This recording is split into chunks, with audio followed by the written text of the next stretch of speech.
আসসালামু আলাইকুম ভিউয়ার্স, আমি মোহাম্মদ শাহ ইমরান। আমরা আজকে রয়েছি পূর্ব চন্দ্রনাথ গ্রামে।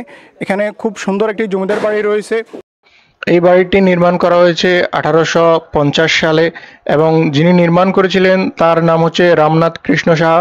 তিনি তৎকালীন সময়ের রাজা ছিলেন এখানে এবং উনি এই এলাকায় সকলের কাছ থেকে খাজনা আদায় করতেন।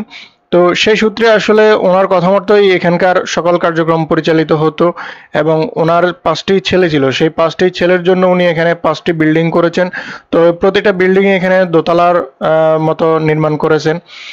তো এখানে ওনারা 1950 সাল পর্যন্ত আসলে ছিল। এরপর থেকে যখনই আমাদের দেশে জমিদার প্রথা আসলে বিলুপ্তির পথে, সেই থেকে ওনারা আসলে এই এলাকা থেকে চলে যান ক্রমান্বয়ে, কেউ ভারতে কেউ নেপালে। তো ওনারা চলে যাওয়ার পরও ওনাদের আসলে কিছু লোকজন এখানে প্রায় 48 বছর পর্যন্ত ছিল। তো ওনারা এখানে আসলে খুব বেশি দিন থাকতে পারে নাই, যেহেতু তখনকার দিনে খুব অভাব অনটন ছিল আর রাজারা বাড়ি থেকে চলে গিয়েছে, সেহেতু ওনারাও আসলে এই বাড়িটা পরিত্যক্ত করে রেখে যায়, যার ফলে আজকের এই অবস্থায় রয়েছে এই বাড়িটি। এখানকার যে দালানগুলো দেখতে পাচ্ছেন আপনারা, এগুলো আসলে খুবই ভঙ্গুর অবস্থা রয়েছে, এগুলো যে কোনো সময় ভেঙেও যেতে পারে।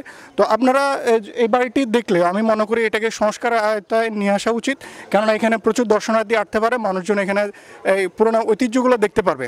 আর এই বাড়িটির বয়স প্রায় আজ থেকে অন্তত 200 বছর পূর্বে এটি করা হয়েছিল। তো অতীতের যে স্থাপত্য শিল্পটা, সেটা আসলে এখানে না আসলে আপনারা আসলে বুঝতে পারবেন না। তো আমি আশা করব এই বাড়িগুলো যাতে সংস্কার করা হয় এবং দর্শনার্থীদের জন্য এটা খুব সুন্দর উন্মুক্ত একটা পরিবেশ তৈরি করা যায়।